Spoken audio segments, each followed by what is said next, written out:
Texting. Welcome back to IDD. For those of you in the know, for those of you who have not been coolized yet, or coolination, or gone through coolination, whatever you want to call it, the coolinization of yourself. This is I Don't Disagree. Welcome back to lovely, glorious, and succulent Falmouth. We are here on the Cape. It is Thirsty Thursday out there. The weekend has begun for a lot of you, I hope.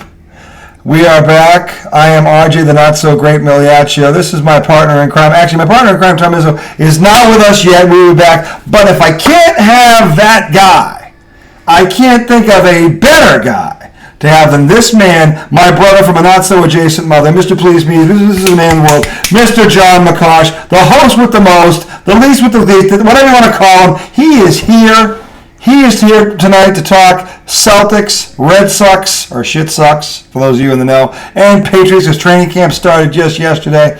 We are live in Falmouth. The weather is glorious. The food is succulent. If you are not down here, you should be here. And if not, make plans, do something, whatever. But we are live right now, and we are going to discuss, we're going to open up shortly or slowly with the Red Sox. That's not going to be a good topic tonight. Because as we speak, they're in the midst of losing another game. Well, as we like to say, we're on a special location here. We're on Jersey Street in Fenway. Yes. Oh, no, wait. No. Like the Celtics drive to win, Jersey Street no longer exists. No, it does not. It does not. And we're going to touch on the Celtics. No. We're actually here in Falmouth and Cape Cod. Yes. Like RJ said. Yes. And it is not recycling day. It is trash day. It is trash day. We do not want Kevin Durant on the Celtics. There's a lot of trash to be thrown around. John and I are going to try and sift through whatever the trash this evening. We're going to start with the shit sucks because honestly, we waited, I don't know how long for them to win a game. We just gave up. It's not going to happen. To get John here, we were trying to be positive. As things currently stand, for those of you who not know, they are sitting in dead last, which means if you're not first, you're last. Not even second. They are just last. They are 49-50. They are losing to the Cleveland Guardians as we speak for the second or third night in a row. It's 1-0 bottom of the fourth. They don't have a hit yet. Oh, wait. I'm sorry. They do have a hit. Oh, wow. They have a hit. Oh, good. We have a hit. Back up the truck. Close Fenway down. They have a hit. John is a diehard Boston sports fan. So I love that we're going to have his opinion. John has been here throughout the whole shebangas. So my thing is this: when you're up here, you want to get the opinion. You want to get a pulse for what's really going on. And John is a diehard. He lives and breathes with these teams and bleeds and gets disgusted, throws up in the toilet when no one's looking, all that stuff. So the shit sucks. We're going to start with first because John, who loves this team almost as much as he loves his parents, maybe more sometimes, who knows. But John has been watching this monumental collapse, and I'm starting to feel that the Red Sox is chum in the water, and we are right here next to Martha's Vineyard, and the guy was thinking, just like the Kittner boy in Amity on the 4th of July, the Red Sox are dead in the water. Am I right? It's Shark Week. It is Shark Week here in Boston. And the Red Sox are chumming. Yes, they are the chum, and that 25-footer that they call Bruce when he's off camera is just circling, tongues just licking. There's just a lot of good eatings right now because they're just not. There's no sign of life. There's theories abound up here in Red Sox Nation. John has probably heard most of them by now. Here is the most recent one, and to me, this is the one that makes the most sense. Can I just interrupt you? I'm a little concerned that the owner of the team refers to baseball as base soccer. I'm like, maybe he doesn't know as much as we think he knows about baseball. Am I right? Wouldn't it be better to have someone that just lived and breathed and knew what they were talking about? What are these decisions? They're not going to pay to keep Bogarts. They're not going to pay to keep Devers. I mean, come on. No. This is the thing. Sell out of England, come back to Boston. Yeah. Get your house in order. Let's go. I mean, seriously, no, you're 100% right, and this is what I think the nation is thinking right now. And first of all, that for those of you who missed it, and we brought it up on the last when we were down in Virginia about the post. We had gone live after the All-Star game, and Mookie Betts dropped that mother of a bomb about how he'd still be a Red Sox if he just matched the offer. Which, let's be honest, people, they're a top 5 market team. Money is not their problem in life. The owner, to his point, owns the Red Sox. He owns a team over in the Premier League soccer over there. Money is not his issue. In fact, he's so rich, LeBron James is a minority owner in the Red Sox. That's how rich he is. LeBron, who's now a billionaire, is still nowhere near this guy, and now he's crying poor, and you don't cry poor to this fan base. And for the rest of the season, we're going to need a smaller boat. Because Red Sox fans, rightly so, aren't going to the games and the numbers that you would expect for it's still July. And we're already saying, wait till next year. It is July 28th, just for those of you who don't know. The trade deadline is August 2nd. The question that everyone... Was that enough Jaws references, by the way? I think it was perfect. I think. There's more to be had. Okay. Notice how we're both wearing red. You know why? Because we're bleeding. We're bleeding. They're bleeding. The fan base is bleeding. It is disgusting. And honestly, if I'm the fans right now, and I have been going to that ballpark for the past week to 10 days... I am demanding a refund because honestly, 28-3. We know 28-5. Yeah. They were in New York before they actually won game 1. I think here's the thing. You tell me where there's smoke, there's fire. The Red Sox win game 1 in the Bronx 5-4. They come back so there's some they're battling, they're fighting, they're battling. Something happened after that game because since that game they lost 13-1. 14-2. That's 27-3 against the Spankies. So you're scoring their heated arch rival, this century-old rivalry. Then they go into the All-Star break. They come out of the All-Star break and they just get ramshackled, just lambasted, just sautéed, filleted, parred, whatever you want to call it, against Toronto. Comes in, wipes them out. I mean, Toronto that first game, 28-5. 28-5. I know. That's 4 touchdowns, John. Yeah. That's 4 touchdowns. I don't even know where the goalposts are in Fenway Park. Do you? You've been there recently. Is there a goalpost in Fenway Park? Did I miss a meeting? What the hell is going on here? 28-5. I know. You know, one thing we love to comment on with Tom Brady, he's had 3 Hall of Fame careers. First third, middle third, last third. The numbers will get him in 3 times. Yes. But the Red Sox game, 28-5. That's like this. Double. It's like 2 Tom Brady's, right? It's like 6 games in 1. They have. That was, by the way, that was the without a little bit of a stretch there going for the Tom Brady. If you're looking for the polar opposite, no. Something. If you're looking for the polar opposite of Tom Brady and everything he's about, no, you're not stretching this because honestly, if you're watching this and I sincerely feel bad for everyone that spent money.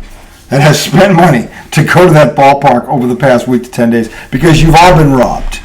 You have been robbed. You have been jobbed. You should be demanding a refund because there is no way a multi-billionaire should be crying poor about a stadium that he routinely sells out. He has a soccer team that they're a big hit over across the pond there. Money is not this man's problem in life. But if you think, speaking of the soccer, England, it's a little quirky how they do their finals. Yes. But it's part of their culture. It's there. Yeah, it's like a pub culture. You're drinking. You don't always have not everything's logical in a pub. It's like bistro math in Hitchhiker's Guide to the Galaxy, right? Yeah. He wanted to go in there. He tried to change and formalize the rules, and there was revolt. They wanted him to be out as an owner.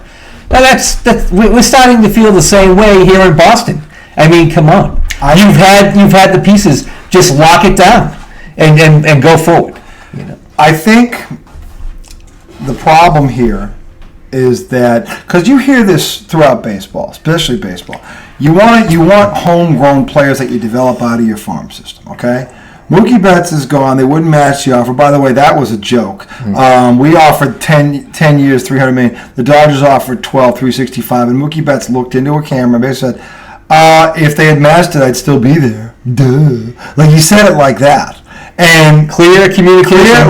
They didn't even try. He is the best player at his position in the league, Mookie Betts. The Dodgers have won a World Series since this happened. The Red Sox have not. Now you have Devers and Bogarts, 2 All-Stars, I might add, who are homegrown, right? We brought them up, raised them, and they're coming up. There's one other thing to that too, with Mookie Betts, best at his position, and you don't want to build a team just because people maybe like the player. That's a bonus. But it does count. People loved Mookie Betts. it adds to the culture. It adds to the energy in the locker room. When you lose him, then what does that say? And as you say, we're on the cusp of losing Devers And Bogart, 2 All-Stars this year. And Big Poppy, talk about a sacred cow. Oh yeah. Big Poppy is a legend. He is on the Mount Rushmore with Russell, Orr, Bird, all these guys. I mean, he's that dude.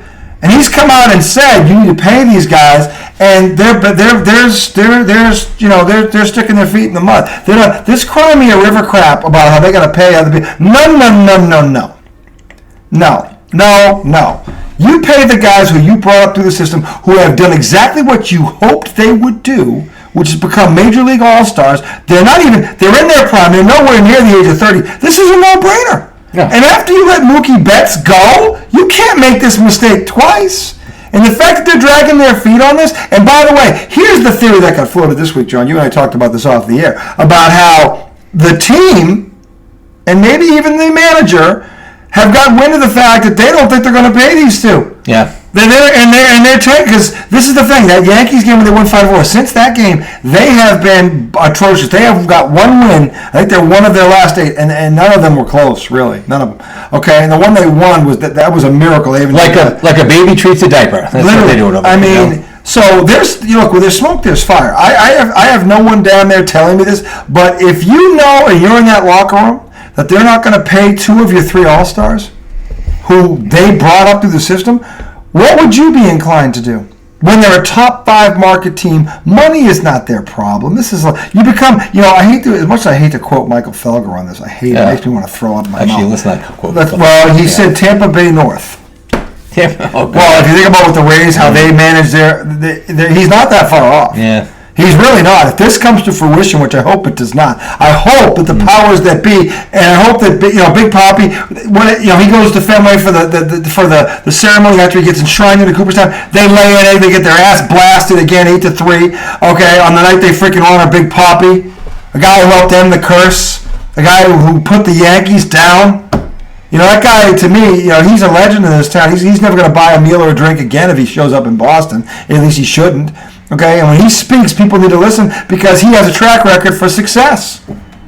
And now you're going to tell me that we don't have the money? Or you're going to tell Red Sox Nation they don't have the money? What are you spending? What do you think, John? You know this. What's the average ticket price, do you think, at Fenway is? What do you think it is?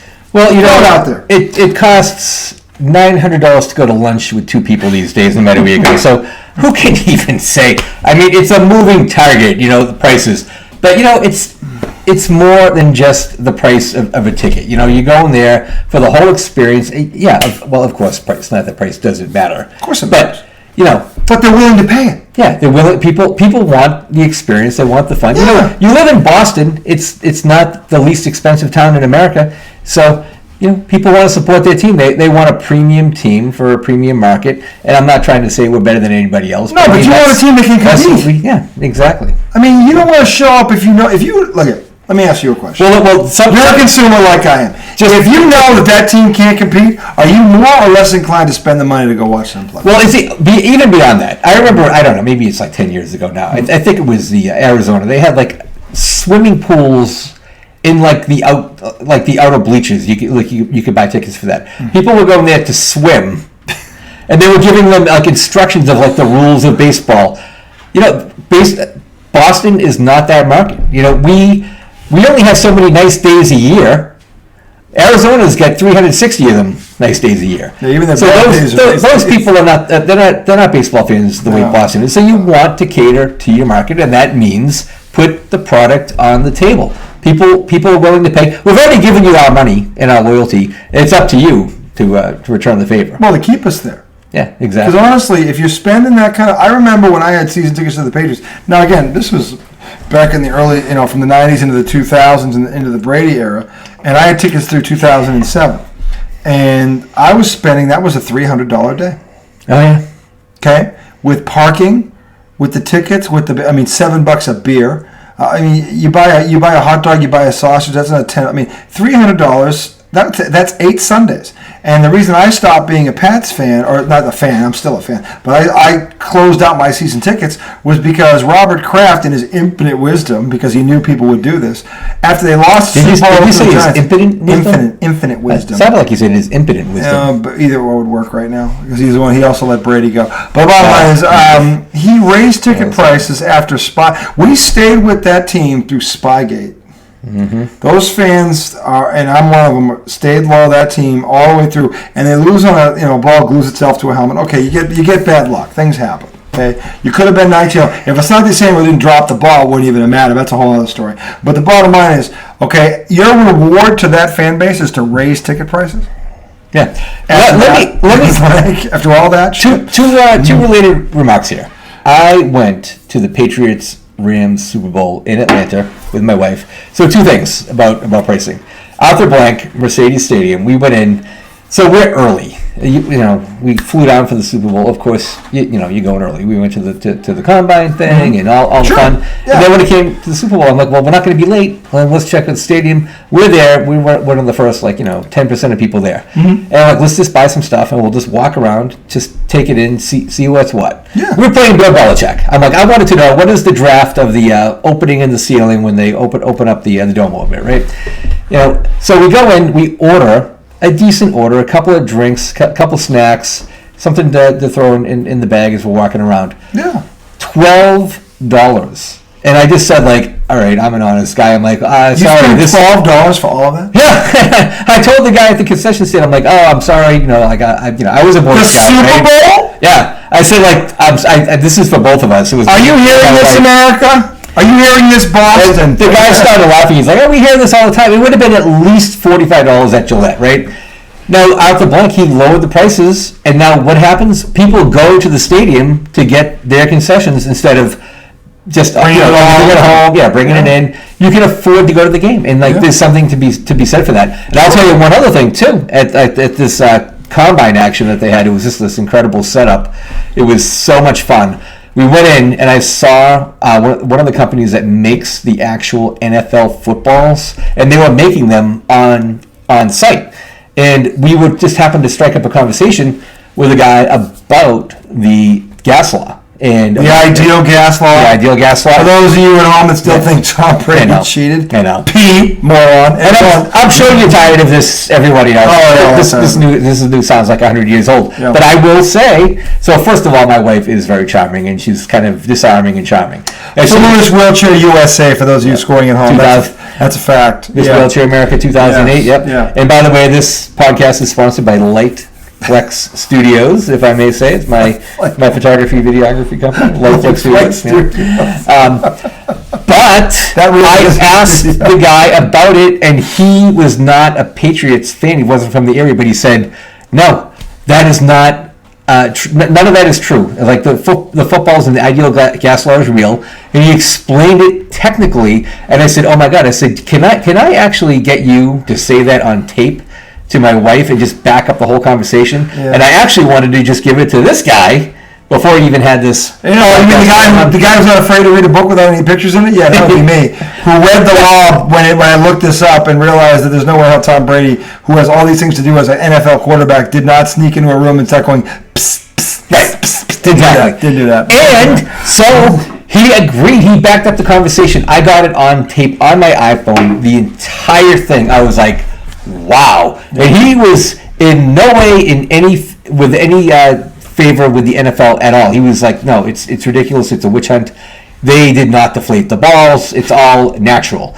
So then we left, and little ways on, I went to a bathroom, came out, and he was there. He was like scanning around. He's like, oh, do you mind deleting that video? I'm like, yeah, sure. I could tell. I could see the fear in his eyes. He knew he's probably going to get fired or get fined, and the team would probably not be able to make footballs to the NFL if it was posted on social media. Yeah, So I deleted it, and then he's like, "Oh, you are going to your trash and permanently deleting it," which I didn't even know that was a thing on the iPhone at the time. But I'm like, sure, and he made me delete it all.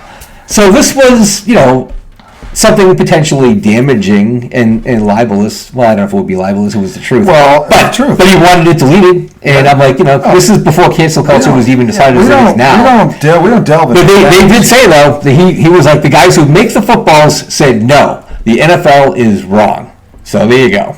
Yeah, and this was supposed to be a Red Sox rant, but because they suck so badly, Yeah, dealt I into the know. Patriots. The bottom line is, in terms of a winning product on the field, and where the nation, the Red Sox nation fan base should be right now. Look, if you don't see drastic, and here's the problem: there are things they need frontline pitching. They need another hitter. They need a closer. They haven't had a closer since 2018. I think they need all pitching. But you look. I would settle, as I said a week ago. I would settle for two of these three things: get either another frontline starter and a hitter, or another hitter and a closer. Because they haven't had a closer since 2018. Since you or I went to Disney World, watched them win the World Series when they last time they had a real closer. That's no coincidence. The 30-hour game. The 30-hour game, but they had a closer. Yeah. Okay. So I would prioritize pitching. well, of course. No, they can hit. They can still hit. They got to be able to shut somebody down, which if you look at the run totals over the past 10 days, they can't stop a nosebleed right now. Mm-hmm. So, I mean, the bleeding is still going on. So, look, the thing is this, okay? They are treading water right now. There are sharks in the water. Fins to the left. Fins to the left. Fins to the right. They are halfway between here and the Vineyard. There is no life raft. There is no nothing. And the Red Sox front office needs to do something drastic here to get some help. And I don't give a damn how they do it. It's not on me to make them to get. They have to figure it out. But the bottom line, if they stand pat at August 2nd, I am pleading with everyone that's a Red Sox fan or season, just refund your tickets right now. Don't go, because here's the thing. What is the bite radius on this team right now? The bite radius of the Of the Great White Shark. well, Jaws was about a yard across. I would say this. It's about. Now I'm 6'4" with a 6'7" wingspan. I'd say it's about this. Okay. So the thing is, they need to do something on August 2nd, drastic. And if they don't, I'm telling you, as a fan, as a friend, as a family member of the nation, don't go to the games anymore. You're wasting your time. You're wasting your money, and all you're doing is letting John Henry get away with highway robbery. You want to send a message to this multi-billionaire? Stop going. And I've had to say this to the Bruins fans. God love them, the most diehard fan base in this town. You know this. They're long. They are incredible. They're a long story. But the reason that owner gets away with murder is because he knows they're so hard up for hockey that if he just puts a team on the field that's 500 or a team on the ice, they're going to show up in droves. If he just freezes the water in the arena to make ice, that's good enough. They'll be there. I was at Game 7 of their last Stanley Cup appearance. Yeah. I was pumped, and oh my God, was I disappointed. I'll tell you one little thing about that, too. I was in some great seats, and my wife, she uses a wheelchair. So we had a great section. And we kind of slid into it because, we had tickets that actually weren't accessible. We went to customer service. So they're like, oh, can we get him here? Should we get him here? Yeah. And they're like, oh, yeah, no, I think we can get him into here. And then I realized why there was all the whispering going on. We were there with, scouts and the TV. There was put it this way, it was a Bruins game, and these people were all wearing very nice bespoke suits on, right? So they were all somebody. So the people in front of us were St. Louis fans, jumping up in our way. We couldn't see, so we wanted to get up, and we were getting taps on the shoulder, like, oh, the people in the suits can't see, and I'm like, well, I guess we didn't miss as much as we thought, because we wound up losing that game, which was terrible. But as RJ said, diehard fans, they will go. It was exciting. I'm glad I went, but oh my God, they John, they didn't compete in that last game. I love one of the things I love about you. I'm bringing all the old news tonight. No, that's okay. No, come on, but it all ties in. What I love about you is that you're a diehard. Like the people that we had on here, my brothers, they're diehards. I may not agree with some of these teams, but at least they're diehards. They're loyal. Yeah. Chanda, you guys are diehards. These are the people that we're speaking to right now. And my wife is a diehard too. And your wife is a diehard. Yeah. My father-in-law behind us, who's in there laughing up a storm, but he's trying to keep it low, is a diehard. But I mean, the bottom line is this: I applaud that you're a diehard. I'm just like you. But at some point, you have to draw a line in the sand. And look, you can't win the whole thing every year. I understand that. But if you have a team that was... It feels like it if you're in Boston. Well, Titletown, but the bottom line... That was a little arrogant. It was actually very arrogant. It was. But the bottom line is, if you're spending that kind of money, because honestly, as a consumer, I expect results. I expect you to put a competitive team on the field. I don't expect you to win every year. There's only going to be one team at the end of the day that's going to be holding that trophy. But I expect a team to be in the running to have a shot. If you don't win every, okay, fine. But right now, what they're doing, and listen, if this is true that locker room has got wind of what upper management's not going to do, and they're tanking it, sending a message, I don't blame the locker room for that one iota. It's like, if you don't want us here, then the hell with you. We're going to go out there and play for you. To be fair, RJ is more on the inside track than the players are, so they may not know yet what this guy knows. No, this stuff, the strong, efficient market theory, right? Stocks. Yes. Same thing applies to baseball. People, you can tell just by the performance right now. There's no way this team that was in second place a month ago, and was 2 games in front. They are 4 games out of the wild card. They did that, and All-Star break was in there. They weren't playing for about a week. Okay, and at some point, I think it was. Here's the thing: what I don't know is, but after they beat the Yankees 5-4, that first game in the Bronx, when your goal was to knock it, those next 2 games they didn't show up. 13-1 and 14-2. Oh yeah, they did against the Yankees. You're going to tell me that they're not more competitive? The Red Sox against their heated rival, they're not going to be more competitive than that? No. Something's going on up there in Yawkey Way, and I'll tell you right now, the owners better take notice. But here's the thing: beyond the players in that locker room and the manager, the fans got to make a statement, and the statement is this: come August 2nd, if they don't make a move, if they don't add pitching, hit a closer or something, you need to make a statement. Your statement is this: it's not to go on sports talk radio and bitch to Felger and Mavs and everybody else in Boston, EEI, all that crap. It's to not show up. It's to turn the channel, because the one thing that owners see is money. Or if they start losing money, what happened? Well, they think you're tanking. Yep. Why would they think that? You didn't do a damn thing at the trade deadline.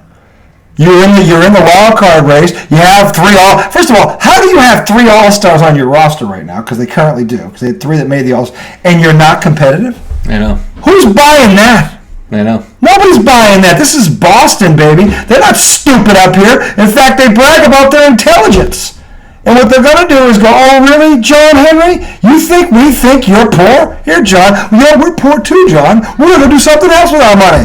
Okay? And then we'll see how poor you really are. Because honestly, this is a load of crap. This is unacceptable. And trust me, John, you and I are not the only fans thinking this. Right now, we just have a platform to vent about it, okay? Oh, absolutely. But I know that there are people out there that watch this team, that live and breathe it, and they're watching, and they know something's up. Oh, there's something's up right after now. After that 28 to 5. 28 to 5. I'm here on Cape Cod, and a lot of Boston fans are down here. I'll see people with some Boston gear on, Red Sox something. I just make one little comment, and just in passing, you got like a paragraph of people are deeply unhappy. But you know what? Should we just switch over to all that's green and good in the world? We're gonna close this. We're gonna close this segment. Go to the Celtics. We'll take a 5-minute break. We're gonna get a little bit of water. You get a frosty beverage and come back. We are gonna open the next segment with the Celtics, who actually have a shot at a title.